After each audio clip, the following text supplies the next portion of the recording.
स्वागत है आपका दोबारा ITI क्लासेस में। जैसा कि आपने पिछले वीडियो में देखा था कि मैंने कुछ सीरीज और पैरेलल रेजिस्टेंस के फॉर्मूले केवल बताए थे। आज हम उस पर कुछ सॉल्व एग्जाम्पल देखेंगे, मतलब एग्जाम्पल जो भी क्वेश्चन है उसको हम सॉल्व करा के आपको दिखाएंगे। आगे फिर आप उसको प्रैक्टिस करते रहिएगा। और इसमें थोड़ा सा टेक्निकल क्वेश्चन मैं डालूंगा, सीधे क्वेश्चन नहीं डालूंगा जिसमें आपको जो है ज़्यादा दिक्कत होती है। देखिए पहला सवाल है,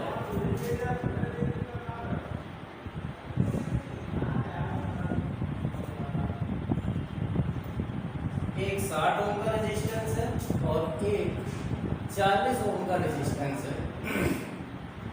दोनों सीरीज में लगे हुए हैं और यहाँ पर 120 वोल्ट की सप्लाई से जुड़े हुए।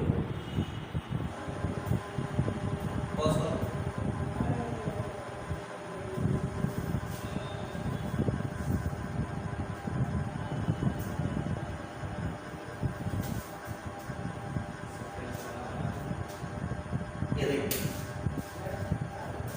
क्वेश्चन पूछ रहा है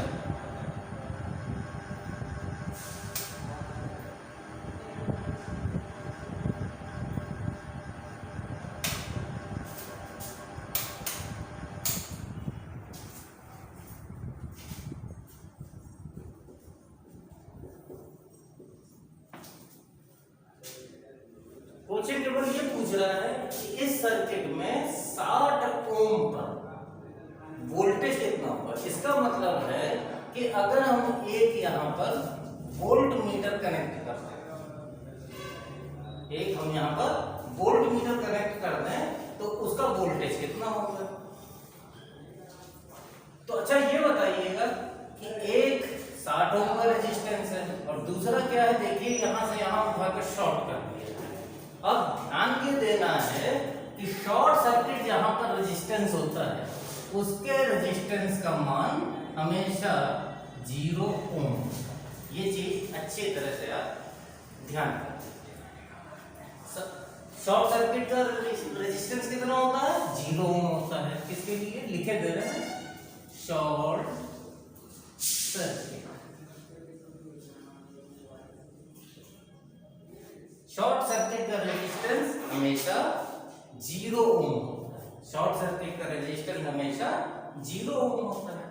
अच्छा अब जरा इसका कॉन्सेप्ट समझें कि देखिए अगर एक रेजिस्टेंस मान लीजिए 100 ओम का है, कितना है, 100 ओम का है, और इसको उठा के हमने यहां से शॉर्ट कर दिया, तो इसका मतलब है कि अगर इसको रेजिस्टेंस में शो करना चाहे, रेजिस्टेंस में प्रदर्शित करना चाहे तो इसका रेजिस्टेंस कितना होगा, 0 ओम होगा।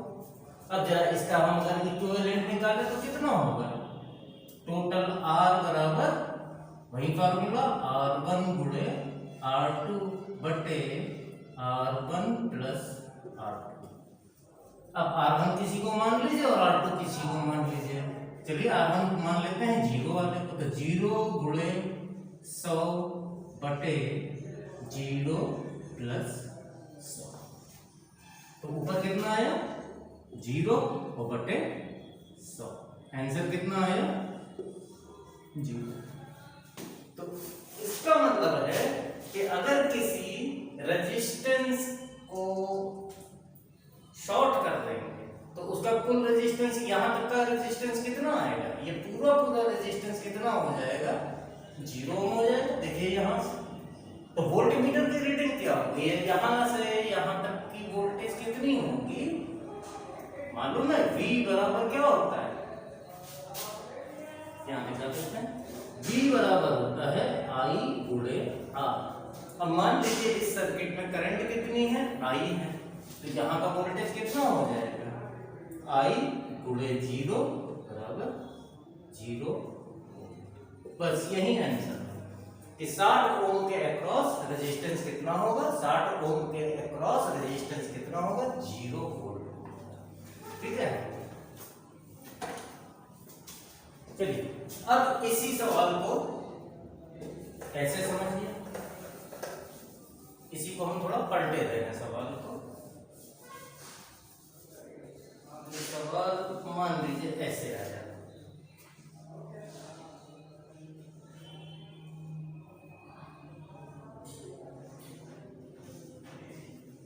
100 वोल्ट 10 ओम। पिछले सवाल में क्या था, यहां हमने शॉर्ट किया हुआ था, अब की क्या किया हमने, यहां पर इसको ओपन कर दिया। ठीक है, तो सबसे पहली चीज ओपन सर्किट। क्या है? Open circuit. अब ओपन सर्किट का रेजिस्टेंस कितना होता है, इसको हम लिखेंगे R बराबर इनफाइनाइट। इनफाइनाइट मतलब अनंत। फिर तो ये किसका कहने का मतलब है कि अगर हम फिर यहां पर एक वोल्ट मीटर जोड़ते हैं, क्या होगा? तो वोल्ट मीटर से जोड़ने से पहले क्या होगा, देखिए पैरेलल सर्किट है, 100 अगर यहां पर नापेगा तो यहां से यहां तक कोई रेजिस्टेंस नहीं, यहां से यहां तक कोई रेजिस्टेंस नहीं, तो चाहे यहां आप वोल्टेज नापिएगा तो 100 वोल्ट होगा और यहां से यहां नापिएगा तो भी 100 वोल्ट होगा। तो इस केस में आंसर, यहां की जो वोल्टेज होगी, ये वोल्टेज कितनी होगी, 100 वोल्ट। बस ये आपका आंसर है।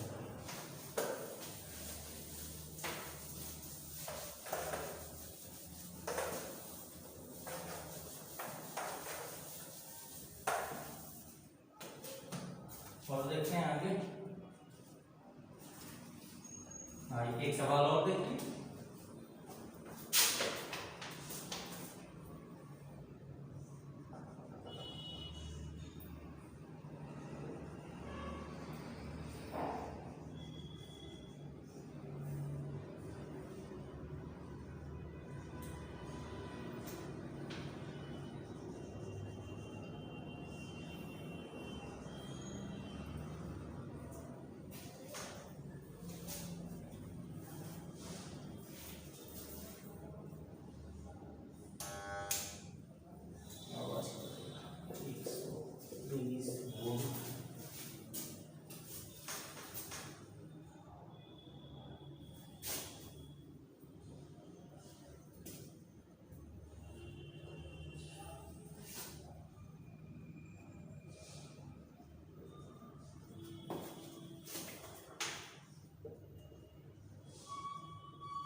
इस सवाल में 3 रेजिस्टेंस है, एक 10 ओम का, एक 5 ओम का, तीसरा मालूम नहीं है।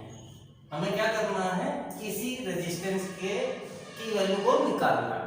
कंडीशन ये है कि जब इसको जोड़ा गया इस सर्किट को 150 वोल्ट से, तो इस सर्किट में करंट कितनी बही, 5 एम्पीयर की।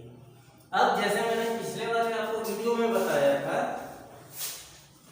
कि यहाँ का वोल्टेज ड्रॉप, यहाँ का वोल्टेज ड्रॉप, मान लीजिए ये वोल्टेज ड्रॉप V1 है, ये वोल्टेज ड्रॉप V2 है और ये वोल्टेज ड्रॉप V3 है।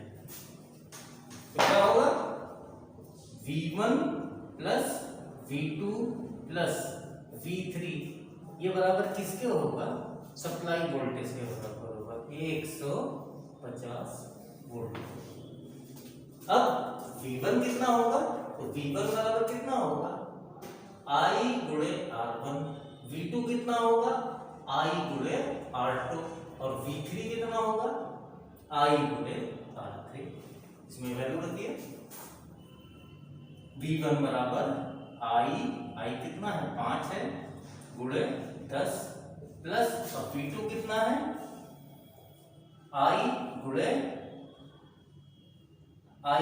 R2 तो 5 गुणे 5, 5 गुणे 5 प्लस और V3 कितना होगा, 5 गुणे x, स्मॉल में लिखे दे रहे हैं, नहीं डाउट होगा, 150।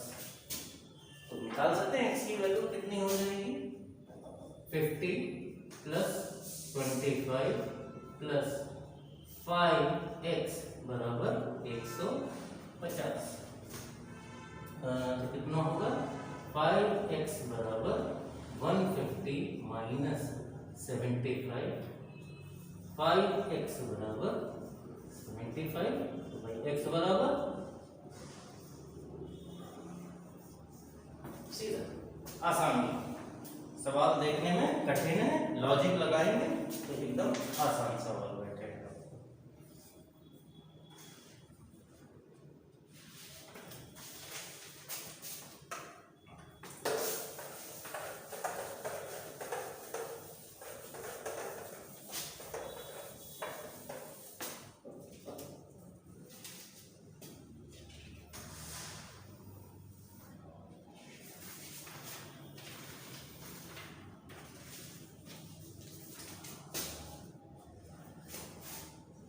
अगला देखते हैं।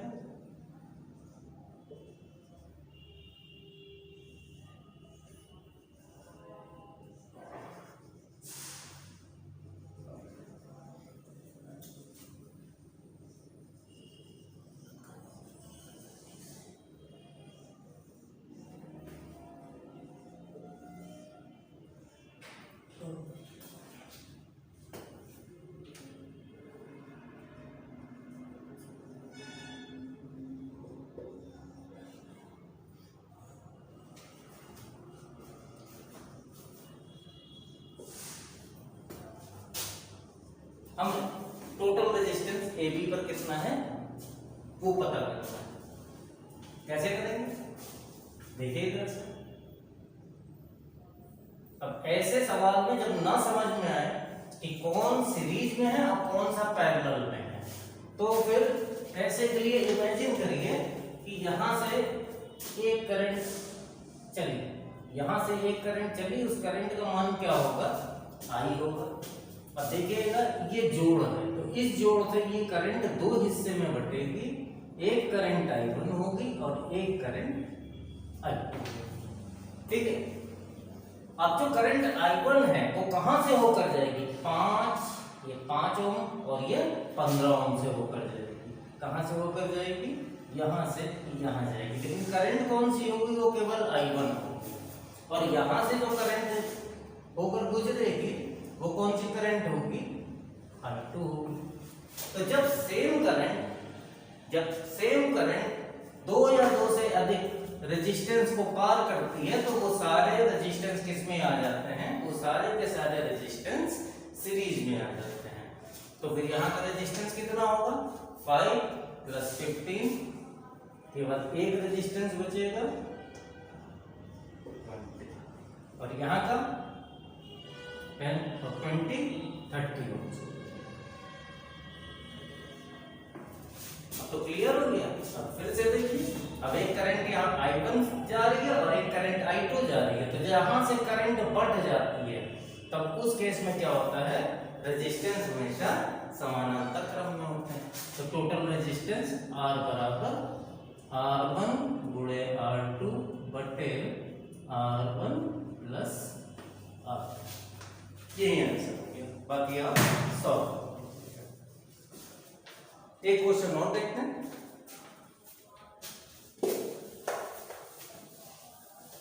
वीडियो देखिए, समझिए, लेकिन अच्छा आपके लिए यही होगा कि आप इस पर और परिश्रम करें। ऐसा नहीं है कि मैंने जो है 4 क्वेश्चन आपको बता दिए, उतना आ गया तो आपने जब जीत लिया और कहने लगे हाँ भाई मेरे सब समझ में आ गया। इसके लिए भाई थोड़ा सा मेहनत करिए, थोड़ा जागरूक बनिए, और जितना कंफ्यूजन पैदा करेंगे उतना आपके लिए अच्छा होगा। शुरुआत में ऊब लगेगी, परेशान होंगे आप लोग, परेशान मत होइए। परेशान जहाँ परेशानी है वहाँ आप हमको बताइए, या कोई भी योग्य व्यक्ति हो XYZ, जरूरी नहीं आप हम ही से पूछिए। हमसे भी योग्य पढ़े होंगे, दुनिया में पढ़े ही है, उसमें कोई ऐसी बात नहीं है। चलिए इसको देखते हैं जरा।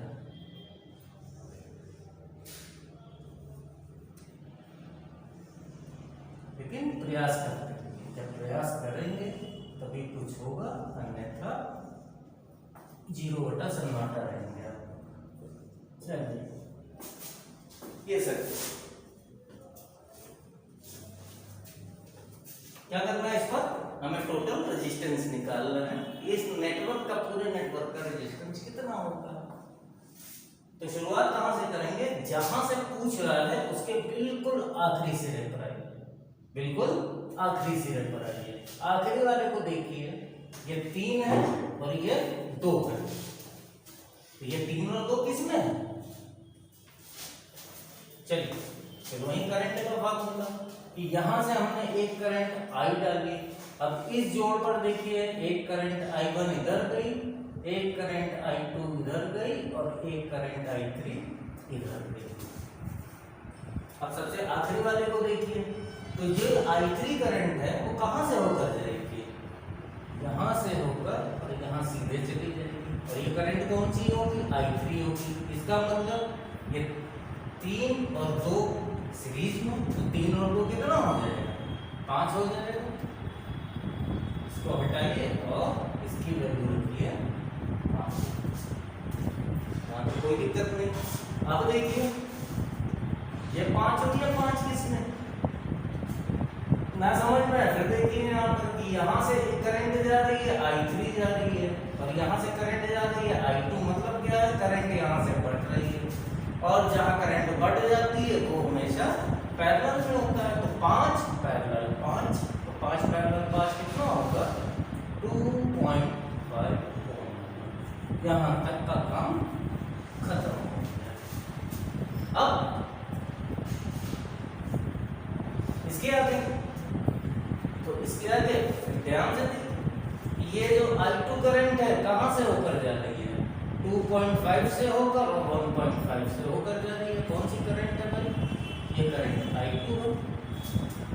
तो फिर 2.5 और 1.5, ऐसा मत करिए कि इसको पैरेलल करके तब फिर पैरेलल बनाएंगे, सवाल गलत हो जाएगा।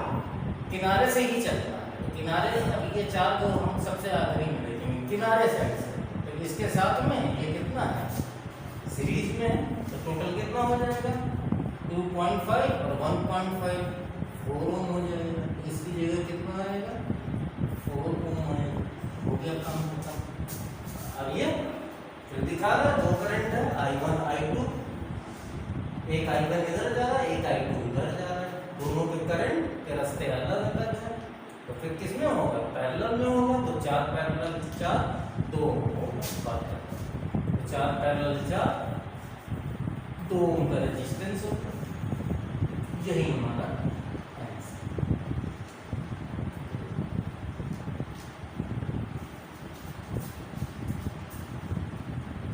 इसको समझिए और देखिए। देखने का मतलब ये है कि इसको अपने इस्तेमाल में लाइए, जो आपको ज्ञान मिले